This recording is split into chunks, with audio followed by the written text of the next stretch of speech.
under tower and smashed really early on versus Cloud9, by the way, on that previous Kassadin pick that he played very offensively. So let's get into it, see what he can do this time around. Cloud9, very famous here as far as the offseason moves, and we're excited to see what they can get done. Akali finds her way back to the ban table here. Not going to let Perkz get his hands on that. He's definitely a player that will play a lot of these melee carries. His Sylas as well, I've seen a lot of him playing that in the mid lane, so he might not be one of the control mage pickers that we've seen a lot of teams do. Super popular, Orianna, Victor, Syndra, these types of things. And might go a little bit more aggressive with it. Pantheon as well, getting a place here in the bans. I've been a really big fan of the LPL jungle Pantheon. Is 9-2 in the LPL now with the first losses just coming in the first couple of weeks there, and then or first few days, and then not even getting any losses recently in this last week. It's very proactive, very aggressive, and they followed up with another aggressive and proactive jungle ban here, the Talia, leaving Graves the last one standing with all this jungle focus. Yeah, that's what I was going to say, is there's so many champions banned out here in the jungle, but Graves somehow finds his way through. This will be 3 games in a row of Graves today. Graves has been so strong in the meta, it seems like whatever happens around him, he's still dead man walking and causing a problem for every jungler. Finds itself, unfortunately, on the enemy team. He'll be up against a Lucian and a Lilia. Over here on the side of Cloud9, Blabber on the Bambi pick, seeing what he can do on this one. This champion can be such a terror, especially if your team's ahead. The ability to go fishing for picks with the bowling balls, so effective. And if you can start out a game with a level 1 Lilia Raptor invade, super common, and then your Lucian is mid, Perkz Lucian mid plus Blabber Lilia off of level 1 successful invade, that can be the first 5-6 minutes of your entire game in your control if Cloud9 can set up these super aggressive early picks up for success at the very beginning. Meanwhile, though, Syndra comes in. This is one of the common answers if the Lucian did go mid lane because she's so good at bursting him down. We will see here, though, they keep up the aggression with the Leona pick, looking to have ways to force if they do have the successful Lilia plus Lucian combination early on. They want to be able to snowball that, and you get the extra range and long range here from Leona to make sure if you get your early advantage, you can push it through to actually finishing out the game. I love engage support metas. It is so much more compelling than enchanters spamming there with ardent sensors for a long time. So every time Leona gets locked in, man, an angel gets its wings. I love seeing this champion on the Rift. Kai'Sa, Syndra, Leona, all locked in here. I've seen plenty of Kai'Sa here today. Going to be seeing a little bit more of her right about now. Let's see where the bans are going. Alistar banned out by Cloud9. Evil Geniuses getting rid of Samira. They saw a little bit of what happened with it there in game number 2. They don't want to be seeing that here in their own game. And Samira just kind of extends CC as well, and they don't want any more of that. Seeing when you have an early Lucian pick like that, you know that's going to be one of your solo lanes that isn't going to bring crowd control. So C9 probably are going to get another form somewhere else, and they take out one of those possibilities. But these engaged supports for the bottom side, I like both Set and Alistar bans, 2 of the most popular and most effective, at getting that from the melee perspective. Thresh is still available, very good option as well versus the Leona. Flay can be very, very effective. All right, last ban of the game. What's it going to be, Evil Geniuses? Aphelios banned away. Ooh, look at this hover. Oh, my goodness. Okay. In his first game in North America, there is a significant chance that we will get to see Perkz on Yone. You don't get any better than that. I am so excited for Yone. I'm going to talk to a bunch of people about the possibility of it showing up because the offensive capability is there in spades for this champion. They recently changed the crit, so you get 100% crit off just the 2 items. So you can either go with the early Gale Force or Shield Bow into Infinity Edge with a lot of damage there. Gale Force for the extra move speed or movement ability, or Shield Bow for the safety. Renekton and Blitzcrank both break shields, though, with these 2 lock-ins. So that might actually influence your item build, and it would definitely lose some value on a shield bow if they lock both those in. Well, remember that Renekton often doesn't get that part of his empowered W because usually you open up the fight with it, so a little bit harder to get the shield break on him. Blitzes can apply more easily, but there is no Blitzcrank. No, it is Galio instead, locked in for Evil Geniuses. Let's see how Cloud9 wants to end this here. Fudge talking his smack on Twitter. He will be up against Renekton in the top lane for this game. He'll be piloting the Ornn into it. And it is going to be rotated to a bottom lane Lucian, so we don't get our solo lane Lucian here. And they lock in Fudge. What better champion after a bunch of trash talking to prove your point than Ornn, Flowers? True. You got to be able to play the Ornn. He's always a staple in competitive play. He's always relevant in team fights with that big ulti. And especially when you look at the enemy team, there's no Braum, there's no Yasuo, there's none of those things that can just shut down the ulti super easily. So plenty of engage power here on the side of Cloud9. And remember that Yone is such a scary champion. Because his damage is perfectly split between physical and magical, itemizing defensively against him is incredibly difficult. His E allows him to just jump back out as soon as he goes in. It is very difficult. Remember that if you're trying to time your CC on Yone to blow him up before he's able to snap back to his position, if he is CC'd while the timer on his E runs out, sorry, he's not CC'd anymore. He's going home. He's done with this party. He called his Uber. He's going home. Nothing you can do about it. It's what makes it so incredibly powerful. If the player knows how to properly time Soul Unbound to make it so there's no real risk when they go in, Yone just has so many tools to mitigate his opponent's options to have any counterplay to him. He's so strong. I will say that the weakness is then trying to attack Yone early on because the E is so good offensively, and yet defensively does have the drawbacks because, again, your soul always has to return to your body here. So if you apply some jungle pressure there, especially with a champion like Syndra, where you do have possible stun setups, if Graves comes through with a smoke bomb, that makes it very easy to land your Syndra stuns, and that's going to be that Cloud9, Perks, and Blabber do have to think about. But again, with the swap here of the Lucian into the bottom lane into the hands of Sven, you get your classic Lucian Leona bottom lane, kill lane, looking for those possibilities onto Deathly and Ignar, which is a new combination of players, and Deathly might be the player on EG that got the most criticism when the roster was announced. A lot of eyes on him. Ignar, known for roaming so much, he might be left alone quite a lot. I do like Galio in this meta of so many engaged supports on bottom side. Galio does a very good job of peeling those because you're AoE with your taunt. You can try and get them both off. Plus, you have multiple forms of CC with your Justice Punch coming in as well. And we'll see if Ignar can protect Deathly in this scenario. All right, keep your eyes on Yone throughout this game. Everyone's so excited to see Perks' NA debut, and he couldn't have made it more fun for all those fans than by picking a champion that's so flashy, that has so much outplay potential and mechanical skill expression like Yone does. Sidestepping a couple of those ranged attacks early from Jizuke here. Also starting off with Dorian's shield, having the fleet footwork. He's going to make sure that he can stay in this lane for as long as possible as a melee champion into a ranged matchup. And we'll just sort of see how this one's going. Naturally, you'll get pushed in early on as melee versus ranged. His Lilia has already cleared everything from the top half of the jungle here. Jizuke landing the Scatter the Weak on that one. And junglers will be finishing up their clears on opposite sides of Summoner's Rift. Yeah, Perk's doing a good job so far, dodging almost all the spheres from Jizuke, who has run himself in mid lane, trying to push in and force Perks to miss some CS. Doesn't line many of that harass. But topside, Impact going to do the same. So Jizuke and Impact both pushing up their solo lanes to allow Sven Skaren a full topside control. The aggressive play there from Syndra for Jizuke, trying to use all your charges and push the wave in so that you can get your recall off and refill all of your charges, refill your mana pool here after getting to a decent amount of CS. That does open up topside here.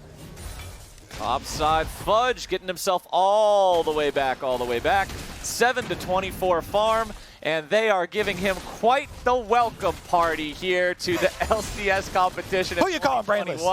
I heard you talking some trash. Let's see how much we're going to hear you talking when you're stuck back into base at level 3. So much farm, EXP and money denied there from that roam up from Svenskeren. Perkz goes in trading very aggressively onto Jizuke, takes off 2/3 of his HP. Yeah, when that extra damage comes in on the E, definitely going to feel the sting for that trade, and Svenskeren tries to cut the trade short coming in for the smoke bomb. This is, again, a split map because, you know, they did have top versus bottom. Deep wards already from Vulcan and Blabber. You see on your screen, Perkz knows to hub to that other side of the map. Vulcan makes his way through, finishes off the rotation, but he's caught now. Oh, they're going in. Svenskeren is stuck. He might just be killed off. Perkz looking to go even further, now falling back a little bit, goes underneath the enemy turret. Perkz will not quite get the kill, but the Ignite will do it. And in his first game in the LCS, Perkz will get first blood.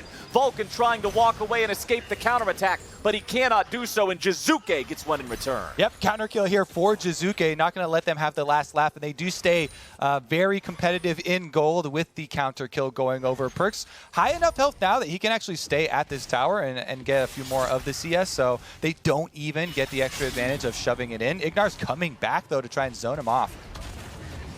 Ignar trying to just give a little bit of extra control here to Jizuke. Make sure they get this wave shoved up into the turret. Perkz using the Soul Unbound to move up, push those minions out just a little bit here and still be able to return safely. Scout of the Week finds him.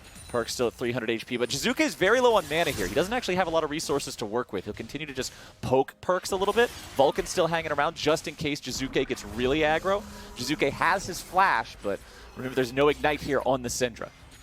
And it's going to continue to be those aggressive lanes here for EG. Let's take another look at it. So Blabber was kind of trailing on a delayed attempt towards mid, and you see Ignar headed up from bottom, so that's why they went all in. Perkz then, with the E, flashes over to try and get to Svenskeren, whiffs a little bit, but since he has the Ignite, as you said, finishes it off, and then Vulcan tries to walk back through for a re-engage. That is just miscommunication. He had an open route through the river towards bottom side, but turned around, and neither Blabber nor Perkz were looking for the re-engage. So maybe a bit of an issue here with the comms for Cloud9 on that re-engage after they had successfully gotten the first blood. Successful kill. And you can see a pretty big EXP lead in the jungle for Blabber over Svenskeren. Already level 6 here on the Lilia. We know what Lilia can do once she has that ulti ready to go. So much playmaking from so far away. Sven gonna face check this brush here, finds Svenskeren waiting.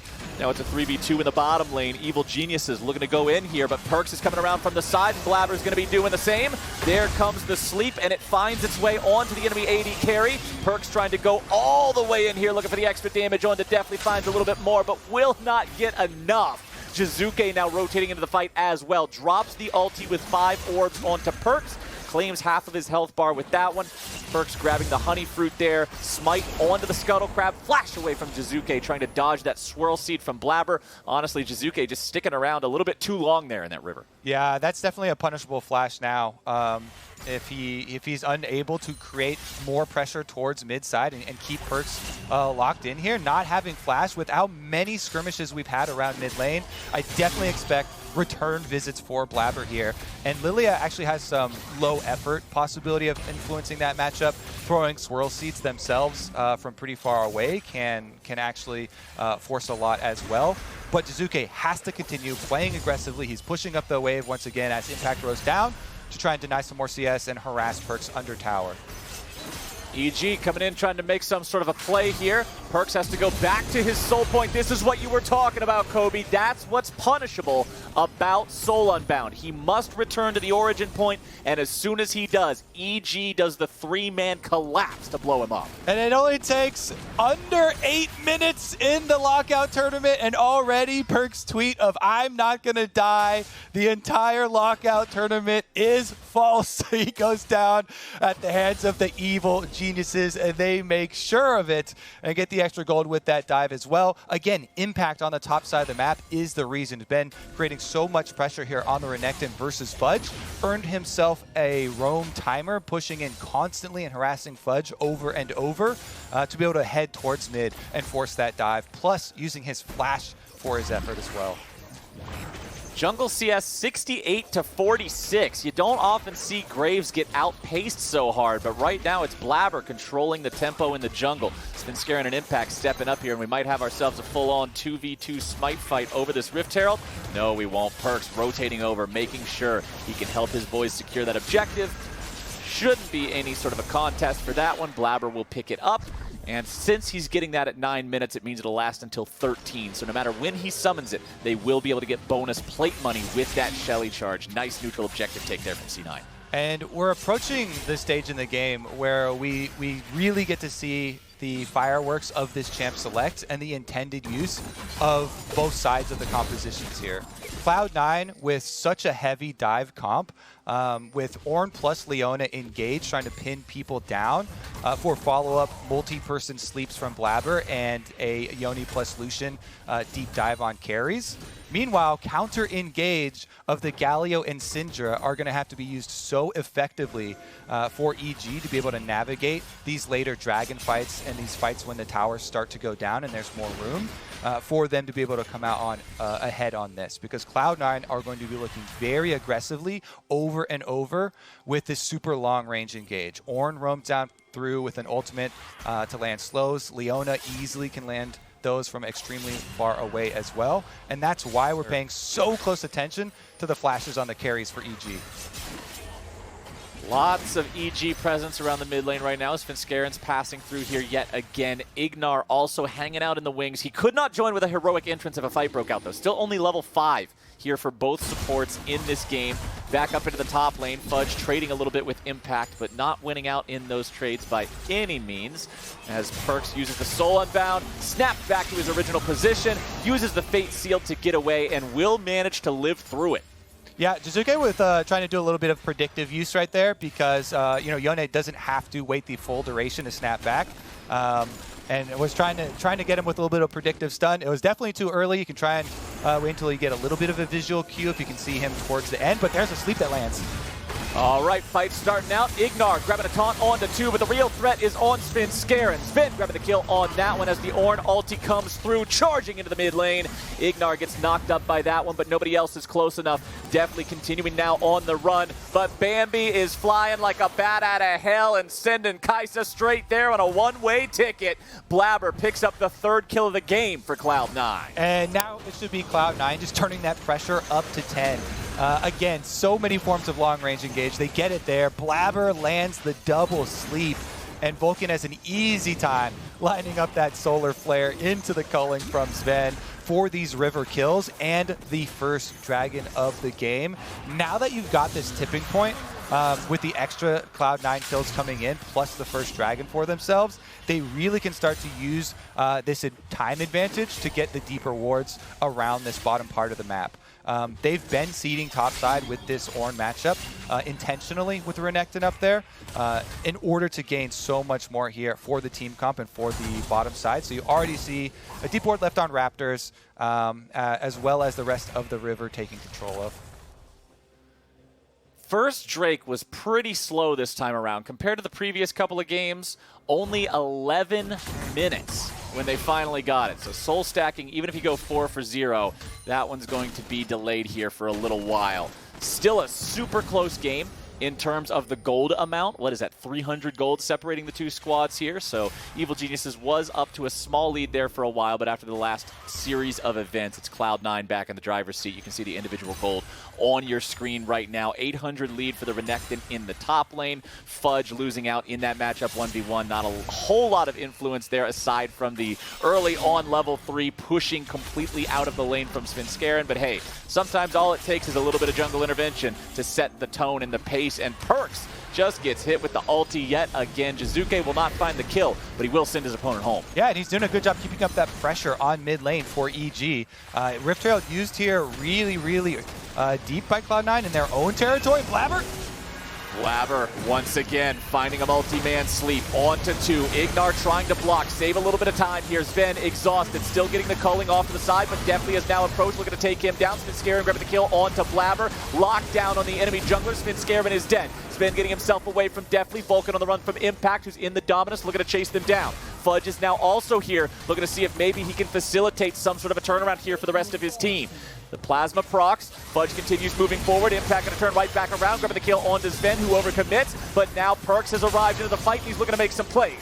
Fudge grabs the kill into Impact. There goes your fate sealed. Perks with the ulti onto 2, flashing forward and slashing around and making sure that nobody from Evil Geniuses is getting away from this one. Galio ulti coming in, keeping Jizuke alive. Perks sticking around a little bit too long, taunted up and beaten down. The winds of war are blowing, and Perks finds himself in the ground yet again. Good moves coming out here from Evil Geniuses. Surprise! Ignar is back up, and that Galio ult is still available. Able to turn it around. Perks, that was not the thing he was looking for. Ult comes back down, and Jizuke, even with that tiny bit of mana, finishes it off. Both these teams came to play, Flowers, came ready to scrap, and I'm definitely enjoying this one. It was Blabber starting it out, which looked like this two-person sleep. It got a flash, plus it got Ignar doing the counter engage. That's why there was no extra damage done to the 2 carries that were slept by Blabber because of that knockup and that sacrifice by Galio. Then you had the re-engage here. Bottom side definitely actually wins out in the 1v1 versus Sven. Neither of them was quite sure who was going to get that last hit, so it was very tentative there. But then Sven chasing onto Impact, dashes forward, and he still has the slice ready for Impact, so he's able to get that single kill back and definitely flashes to pick up the extra one. You think at this point, Perks with the double ultimate should be able to chase them back down since he does have flash. But there it is on your mini-map. You can see the Galio slowly heading over, and they're able to turn it right back around. Almost no mana left for him, but they finish it out with a couple of extra autos. That Winds of War was just perfect, because if Perks walked over and did auto Q on Jizuke, he would have died there. So the timing could not have been more clutch.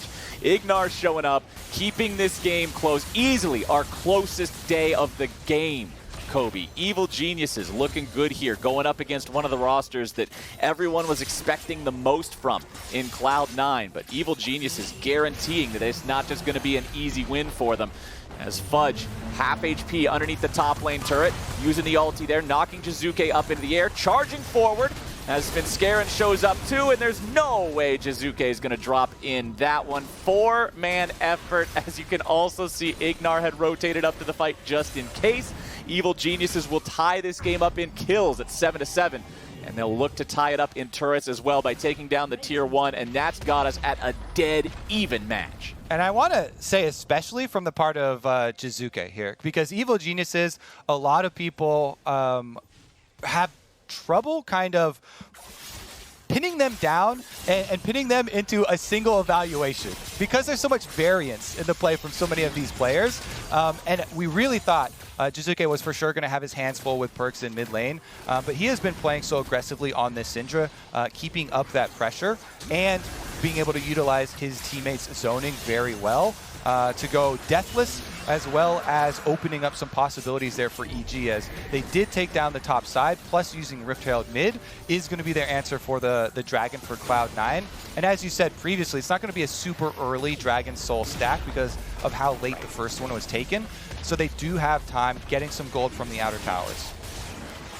Even if Cloud9 is able to grab the next 2 Drakes, it'll still be sometime around 27, 28 minutes before that soul would become active. So plenty of time for Evil Geniuses to craft a strategy before then. Infernal Soul is a very powerful one, especially with how much wombo combo and CC damage there is on Cloud9. If they get an Infernal Soul on top of that, it'll just be extra special deadly. Gore Drinker completed for Impact. Another Vamp Scepter in the inventory for even more sustain. We all know what Gore Drinker does. Anybody that has played a game in preseason or at the start of Season 11 here knows how powerful this item can be if the user is not afflicted with grievous wounds, and even if they are. If you're in the middle of 5 people, you're still getting a big chunk of a heal. So checking on the enemy's team right now, no grievous wounds aside from Bramble Vest. But remember, Bramble Vest does not have the extra added capability of applying grievous wounds through CC. That's only the completed Thornmail. So as long as Impact has not attacked Fudge, in the last 3 seconds before he uses his Gore Drinker, he's getting full healing value in the middle of a team fight, and it'll essentially give him 2 health bars. And let's just take a quick second to talk about how easy it is to get Grievous wounds now, because we've seen so many. 800 gold. Yeah, and it's even a little bit more nuanced than that, because I've seen so many people complain about how much healing there is in the game, but if you also look at the stats that's afforded to you by one of those 800 gold items, either Executioners or the Orb, and you subtract the stats that are on it, the gold value of the attack damage or the ability power, for Executioners, you're actually only spending 270 gold or 75 gold for that Grievous effect itself, and it's even cheaper on the Orb. Only 148 gold actually goes towards buying the Grievous Wounds effect, and you get ability power for the rest of the 800 gold that you're spending on the actual item itself. So you just need the slot, and you need to have that initial down payment. But it's a very, very effective stat to buy with how much healing there is through Spell Vamp or Omni Vamp, as well as Lifesteal in the game, in addition, of course, to the champion abilities. You heard it here. Kobe says buy Grievous Wounds. If your opponent's got a Gore Drinker, Blade of the Ruined King, Renekton, you probably need to have an Oblivion Orb or an Executioner's Calling. Still none of those present here on the enemy team right now. Perk's going for a QSS second item after the Immortal Shield Bow first item being completed, so going very defensive here, making sure he can't just get blown up in the middle of a fight. And honestly, I like the QSS choice, considering they've got Renekton and Galio and Syndra that can all start it up with a CC and then the rest can follow. You need to be able to break that chain at some point or you're just dead on a squishy melee like what Yone is. Looks like EG might be able to secure their next tier 1 turret here, but at the same time, it's Cloud9 pushing up the mid lane, wanting to do the same. And there you go. EG will complete the outer ring. 3 tier 1 turrets down now as Impact tries to defend the tier 1 mid. And with the big commitment for EG towards bottom side of the map to get that outer tower for themselves, they do leave open on the top side here. Cloud9 get a bit of a counter push. Minions on top side. Blue buff steal away here for Blabber. But really, this game is building towards these big mid-game team fights where we have multiple forms of super long, hard engage, long-range hard engage for Cloud9, and the counters here from EG. So I'm definitely excited to see the positioning they open it up with. Vision for EG is going to be very big because they're the ones that have to, have their flashes ready for Jizuke, for Deathly, and be ready to deal with the insane onslaught of CC that does come through. We've seen multiple instances of this already for Cloud9. The sleeps into Leona ultimate, into culling, taking someone down very early. And we haven't even seen a super effective use of the Ornn ultimate on top of that quite yet.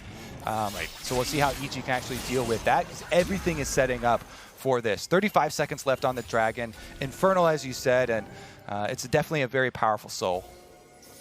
Look at the summoner spells ready to go. Here's a hint. It's all of them. This fight should turn into an absolute bloodbath. I'm expecting it to end in an ace one way or the other. Let's see how that way is going to go. Ignar initiating, only finding the taunt now onto the front line. Meanwhile, Impact going into the back. You can see Blabber diving in, but he immediately gets himself killed. Shotgun versus a deer. What'd you think was going to happen? Cloud9 now trying to fight back from a 4v5 deficit, but the enemy top laner is nearly dead. Impact will have a very difficult time even getting in range to use the Gore Drinker at that health threshold. So a pretty even fight here between the two sides. Definitely not an ace, pretty far from it. But Evil Geniuses gets control over the river, and they will stop Cloud9's soul stack. And that was so much Impact team fighting. I mean, this was one of the big signings of the offseason as well that was just kind of overshadowed by a lot of the other ones that had these big price tags attached to them. But Impact Renekton gets in, perfect spot for the Galio ultimate there. As soon as Ignar is able to cast that, they section off Blabber, zone him back into the rest of the team, pick up the kill and the objective for themselves. And the tension continues to rise, Flowers. Oh man, Evil Geniuses winning themselves a fight, still up 1,500 gold, still a super close match. But I am really liking what we're seeing out of this squad so far, especially up against such a tough opponent like Cloud9. Taking a look at the inventories, seeing what's being pieced together here. A lot of champions about to complete that second full item. Renekton kind of the only one that already has 2 of them fully completed. But everyone else soon to be catching up. Blabber with that Zhonya's Hourglass to hopefully prevent some more situations like the one that happened in that river fight. And We'll see where they want to fight next. No Drake for 4 minutes. Baron is currently live on the table, but considering the risk it would take from either squad to even start it up, I don't see anybody going for it super soon. And I think EG do have a bit of an upper hand here at the current map state because of Impact's ability to actually be one of the ones that gets to push sideways. He can take on any of the split pushers from Cloud9. The only thing he has to worry about is the roams from a Leona or an Orange, super long range engage, turning it into multi-person operations. And if you balance that with spread pressure from the rest of the team, dissuading Cloud9 from collapsing with multiple people, it should give EG the upper hand as far as trying to manipulate the minion waves to get the pressure on their side. That being said, again, the fearsome engage is always there. And if you've got the deeper wards on the side of EG, they have so far been able to navigate it. Okay, Crocodile versus Samurai. What do we got? Well, couldn't even finish asking the question. I could not put the punctuation mark at the end of the sentence before Perks was already dead. 2, 3, and 1 now here on the Yone, and Impact is flexing those top lane muscles. And I like what you pointed out. This is a pretty big acquisition, getting Impact. If you didn't have an offseason that also included huge transfers from other regions like Perks and Sword Art, this would have been making headlines. This would have been on the Reddit threads. This would have been what people were posting about on Twitter. But it just so happens that A-tier news doesn't seem like that huge of a deal when there's multiple sources of S-tier news also happening at the same time. But Impact is looking as on point as ever here in this first game. Yeah, and honestly, with the performance of him combined with Jizuke performing really well and aggressively on this Syndra, EG are having a great debut game here. We even look down here, definitely does have Gale Force plus Collector combination for Kai'Sa. Still looking for the third there. But the possibilities we've already seen enacted as Impact continues to push up the side lane, then move in with that control. He's been trying to keep the deeper wards through that area of the jungle, and especially with the Infernal Rift taking down some of the walls, it makes it even easier opening up some more of those escape paths and mobility for him. Man, I love Infernal Rift. It is my favorite rift out of all of them because it gets rid of all the stupid walls that the champions with dashes can get away from Skarner. Those cheaters. This is, yeah, using terrain is cheating. Less terrain. Just make up all big, flat Summoner's Rift. It's just a big, empty plane that you can walk across and there's barrens. With spires all over it. Yeah, that's the whole thing's covered in one giant spire. That's the dream right there. But the dream here for EG is to be able to continue building this lead and closing out this game. They're going to see the enemy team checking some of their wards here now. Still waiting in this brush, just seeing if somebody will step a little bit too close. Cloud9 has both AD carry and jungler hanging around in this area as Perks and Vulcan are pushing out that wave there on the top side. C9 still with only 1 turret compared to the 3 of EG. Needs to try to get a little bit more in terms of the objective department, close in that goal gap a bit. Perks using Soul Unbound to move forward, get the auto attacks down onto the turret, jumps back immediately, and the turret still stands. Yeah, that was an off-screen flash from Jizuke that was forced by Vulcan's Leona ultimate from the brush. Little bit of a brush camp you could see on the mini-map from Perks and Vulcan. So a very high-value summoner blown with a low cooldown Leona ultimate. And you just have to wait for Leona ultimates to come right back up. Again, like we talked about earlier, we're keeping very close track of the carry flashes here for EG. Because of the comp that Cloud9 are running here with such a dive-heavy focus, that is going to be one that both teams are keeping in mind here for the setup. As Perks goes in for round number 2 with the tower. No Jizuke there we go. To protect it. Second time's the charm. Perks got that sucker this time, and he's going to make sure that his team keeps this game as close as possible until they got something else to fight over here. We got the Infernal Drake alive for the second time this game, but he's quickly going to die again. These poor Drakes are just getting bullied all day long. Spawned, died immediately. Drake's tied up 2-2, and with Evil Geniuses now stacking those Infernal Drakes, the damage is real. When you've got a Renekton in the top lane, Graves in the jungle, so much damage here on this composition to be multiplying with those Infernal bonuses feels really good for this to be the Soul. It definitely does for EG. I think they're in a super good position here. And it's interesting, too, because I'll just wait for Perks trying to get some revenge on Impact. He doesn't get the crab, does get a small scratch onto the alligator. Yeah, he stabbed him like twice. Gotcha. Like, all right, that's revenge for the 100% to 0 that he suffered inside his own jungle at the blue buff. Got him. One of these is not like the other. I was going to start talking about, though, the EG interviews that they've been doing have been quite interesting as Impact goes for another round. Impact initiating, saving the stun after Perkz has already used the QSS. Perkz forced to use the ultimate defensively. Fudge using his to try to keep his mid laner alive as well. Impact committing the Dominus, but they chase Perkz away. He'll have to go back and heal. Fudge now without an ult means that Evil Geniuses feel safer invading the enemy jungle, knowing they can't be punished by that huge AoE engage. They're going to move in, steal some of these wolves away here, and continue pushing up, pressuring now onto the tier 2 and bottom. Yeah, more effective use here from EG, using their strongest point, like we talked about, the Renekton side lane here, backed up by a Galio ultimate. Basically forcing down, getting a brute force secondary tower kill here on the other side, and opening up a longer area for Impact to try and work with. Now, again, they just have to retreat, wait for Galio ultimate, but Sven dashes already. Oh, Sven flashing away just in time. Impact looking to flash on top of him. Get that point and click stun would have sealed his fate. But the reaction times are good enough to get Sven out of there.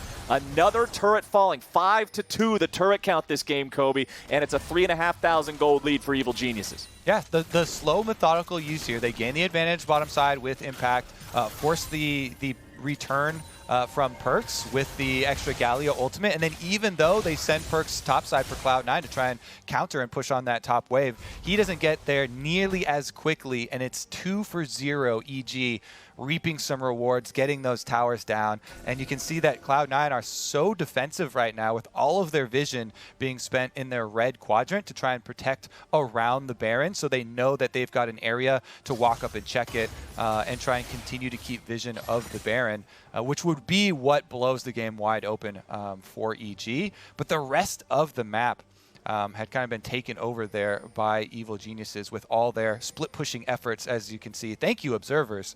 Both teams' points of view. It's basically just that one quadrant for Cloud9 on the top side. Here we go, though. That one zone. Evil Genius is backing away now. Sven dashing forward, playing aggressively around here. The rest of the team moving up, clearing out some of that vision. Fudge knocking down the control ward off to the side there, giving him a better opportunity to make an engage or a follow-up if someone else is able to find that engage. Blabber not hitting a mark here with the Swirl Seed. So Evil Geniuses get away from that one without any sort of punishment. Only turret left standing outside of the Cloud9 base is that tier 2 in the top lane. And you can see Jizuke in position, pushing that one out, but then immediately backing up to rejoin with the rest of the team, not putting himself in danger. And this is what I was talking about before the game, Kobe. This is what I said I wanted to see from Evil Geniuses and Jizuke in particular. Not doing this YOLO crap where you just run around by yourself and nobody else knows what you're doing and you're just split pushing the whole time, but playing to your strengths of roaming around and setting things up while also playing with the rest of the team and getting back when you need to. Definitely in Perkz in a 1v1. Perkz going for the knockup, but the stasis is there and Perkz is down. Enemy mid laner already out of the picture. That should be a green light for Evil Geniuses to look for even more. Dominus coming out here from Impact, but he doesn't want to go in any further. Sven dropping the culling, making sure they have an escape route. Impact stays on the front line, and Evil Geniuses is backing away into the northern Cloud9 jungle yet again.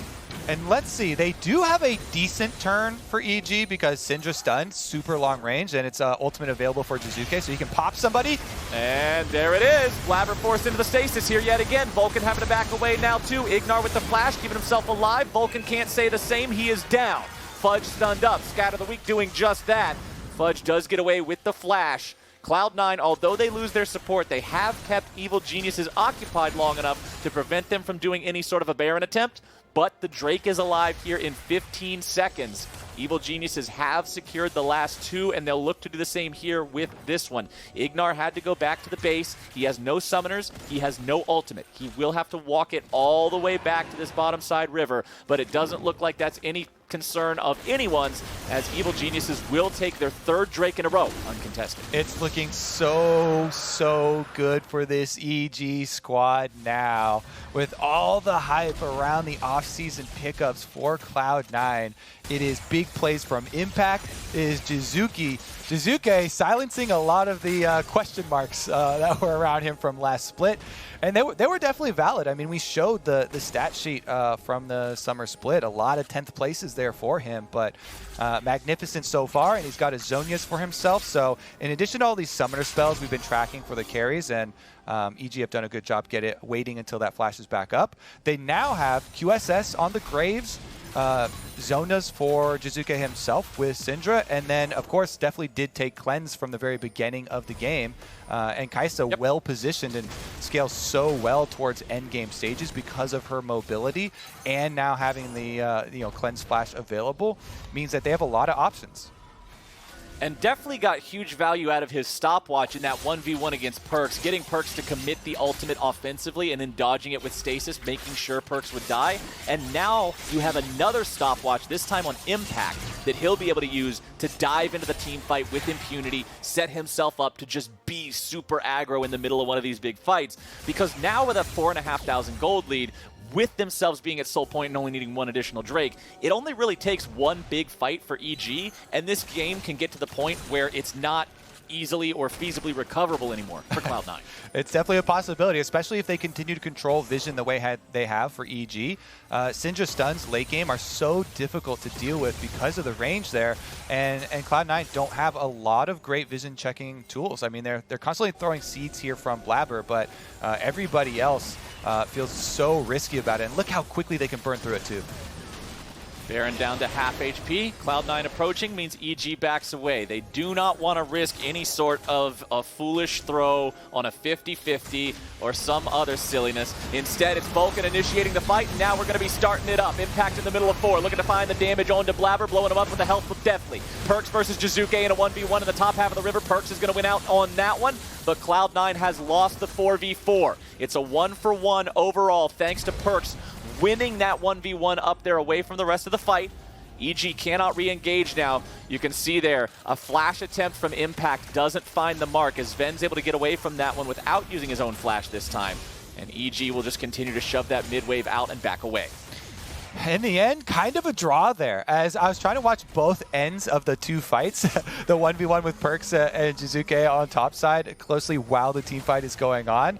And Jizuke was able to get his ult off and then flash away, but the extra shield comes in big for Perkz, allowing him to win that one, even though C9 lost the main fight in the center of the screen, down by Baron, dropping off Blabber and removing the smite possibilities. That going 1-for-1 just means we're in store for another one. And the most important part after that is the big cooldowns that were blown during it in the 1v1, both Jizuke and Perkz, but also that attempt by Impact to flash at the end to get the extra kill on Sven, who also had flash and didn't even have to use it, just dashes away, could be so big. Late game mobility for Renekton is what hinders him in these team fights. That's why people are always talking about him falling off so hard late game, is because it gets difficult for him to navigate in the team fights.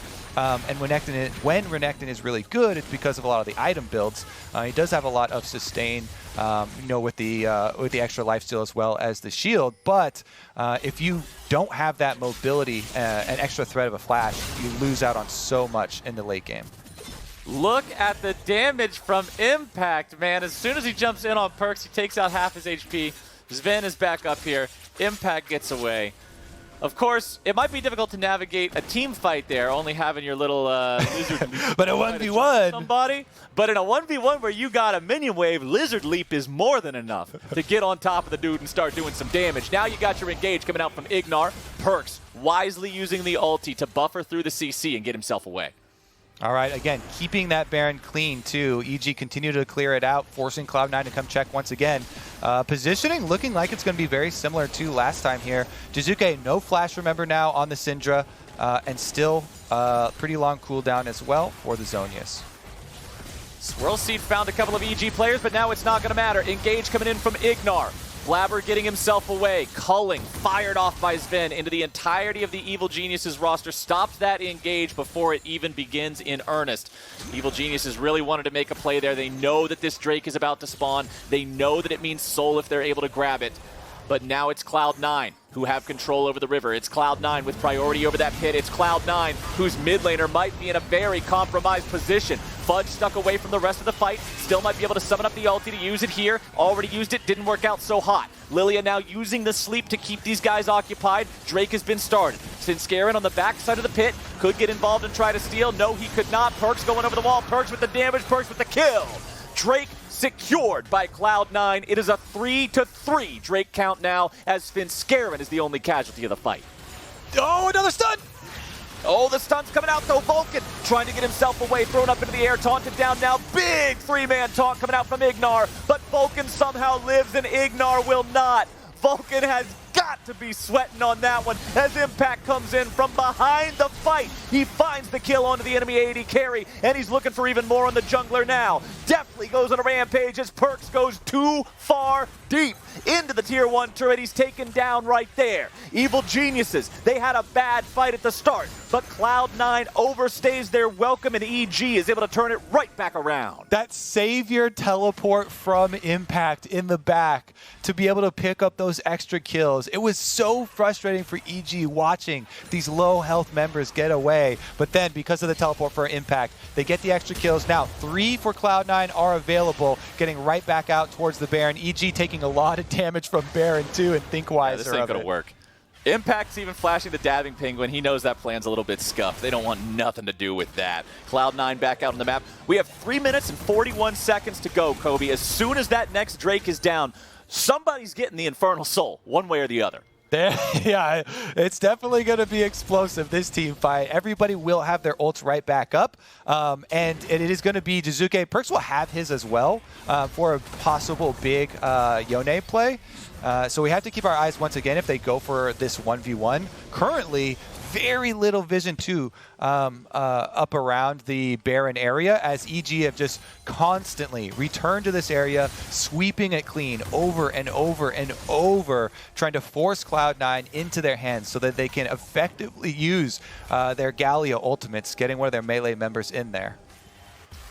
Evil Geniuses. They've been around this 5K gold lead for so long now. Things have sort of paused in terms of how far ahead this team has been able to find themselves. They've still not taken down that tier 2 turret in the top lane yet either, so objective control hasn't gone their way in a while. Fudge losing a quarter of his HP, but not really much else. I mean, yeah, that's an Ornn. Yeah, he was walking in the way of some of the damage, but you're still not going to be able to kill him too effectively here. Perkz approaching from the side, goes for the ulti, immediately taunted up. CC coming out.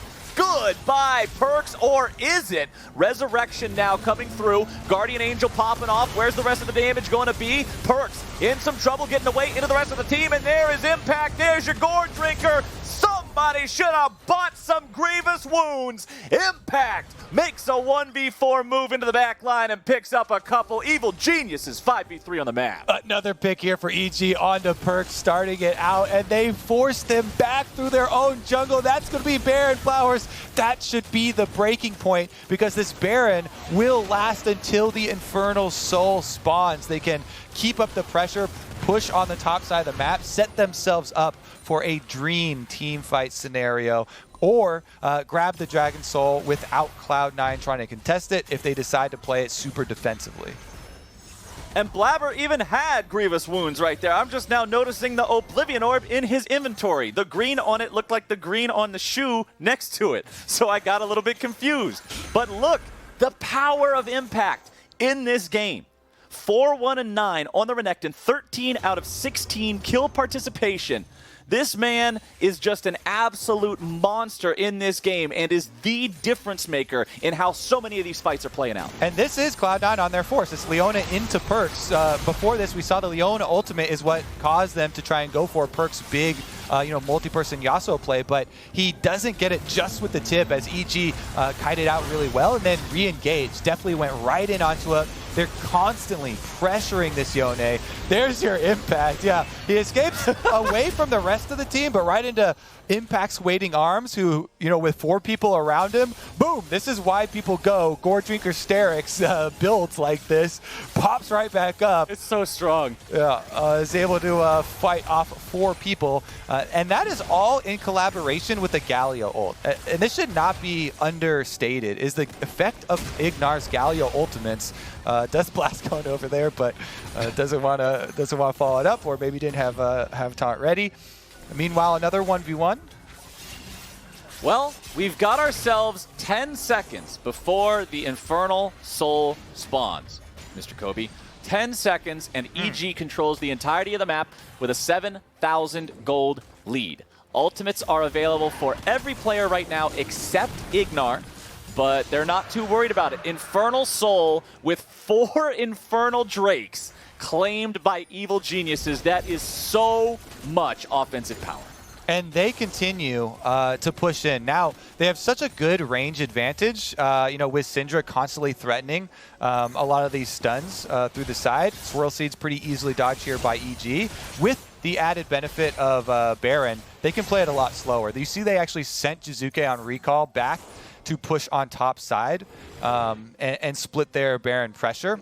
Ignar now as well going for the full reset, so EG actually going to let it time out. Only 27 seconds left on it, so it would have only been one more wave of pressure that they actually get. They get to hold over the buff for the rest of the game. Infernal Soul, the extra damage that they need to finish out that burst. So good.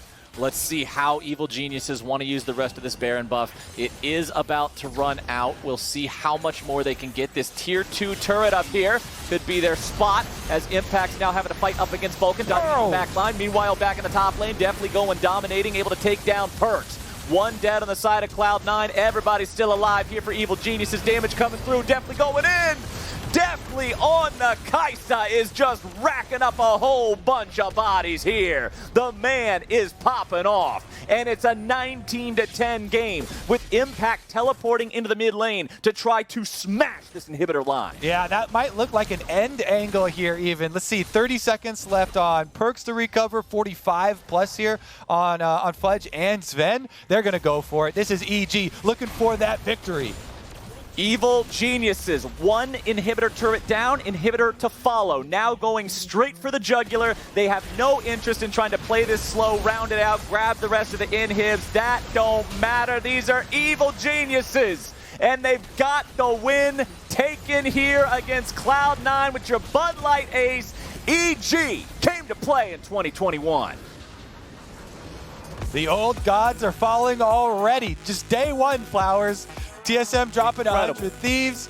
Cloud9 now dropping to Evil Geniuses. And it has been exciting, too, especially big props to Jizuke. After the criticism from last split and the benching that happened, really, really big first game from him. And then Impact, what more can we say? We talked about a lot in game. That Renekton was a big part of it. What more can we say? We can say, hey, Fudge, you better go delete that tweet. Because the top diff in this game was incredible. Impact made so many things happen in the fights, at the end of the fights, recovering with that flank where he killed Sven and then was able to take what looked like it might have been the EG throw and stabilize it. Honestly, Impact's presence in this game cannot be understated. Again, I was really impressed with what I saw from Jizuke too, being able to play with the rest of the team and not just go off in his own world and sort of miss the same page and miss the calls with the rest of everybody else. I think this is a very promising first game for Evil Geniuses, especially when you consider they were up against Cloud9, one of the most hyped up, talked about teams of the entire offseason, and EG just put them off to a 0-1 start. Incredible stuff. We're going to take a break right now, but after that break, we will hear from definitely the amazing Kaisa himself in the Verizon post-game interview. Don't y'all